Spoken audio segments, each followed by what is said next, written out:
दतिया उपचुनाव में बीजेपी सरकार की शक्ति का जमकर दुरुपयोग कर रही है। इसका ताजा उदाहरण बुधवार को उस समय देखने को मिला जब कार्यकर्ता खुद मंत्री के सामने डंडे के बल पर वोट डलवाने की बात कह रहे हैं। मंत्री राकेश शुक्ला बेशर्मों की तरह उस पर हंसकर उसे शाबाशी दे रहे हैं। मंत्री शासन का अंग होता है और वही यदि गुंडे बदमाशों के बल पर जनता से वोट डलवाने की बात करेगा तो समूची व्यवस्था पर सवाल उठते हैं। कांग्रेस ने इस मामले में जिला कलेक्टर तथा एसपी से कार्रवाई की आशा की थी, लेकिन दोनों ने ही कुछ नहीं किया।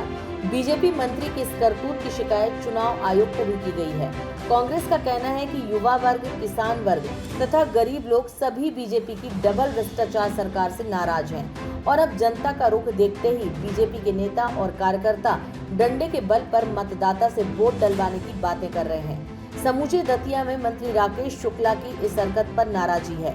मतदाताओं का कहना है कि मंत्री शुक्ला को ऐसे कार्यकर्ताओं को डांटना चाहिए था जो डंडे के बल पर वोट डलवाने की बात कर रहा था, लेकिन वे तो उसे शाबाशी देकर अपनी मानसिकता का परिचय दे रहे हैं। मतदाता बीजेपी के नेताओं की इन हरकतों को बारीकी से नोट कर रहा है और मतदान के समय इसका जवाब भी देगा। आप भी सुनिए, बीजेपी का कार्यकर्ता डंडे के बल पर वोट डलवाने की बात कर रहा है और मंत्री राकेश शुक्ला खीसे निपोड़ रहे हैं।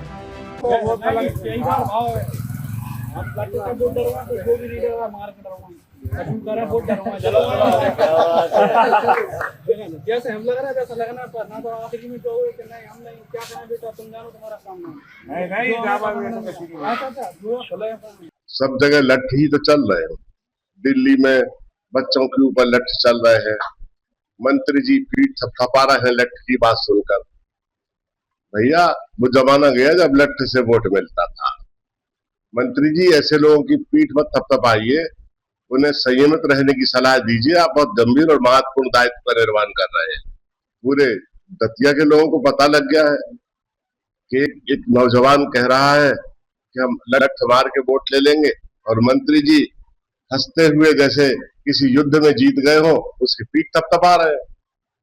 ये किस तरह के गैर गंभीर और नाकाबिल लोग हैं जो शासन में इतने महत्वपूर्ण पदों पर बैठे हुए हैं।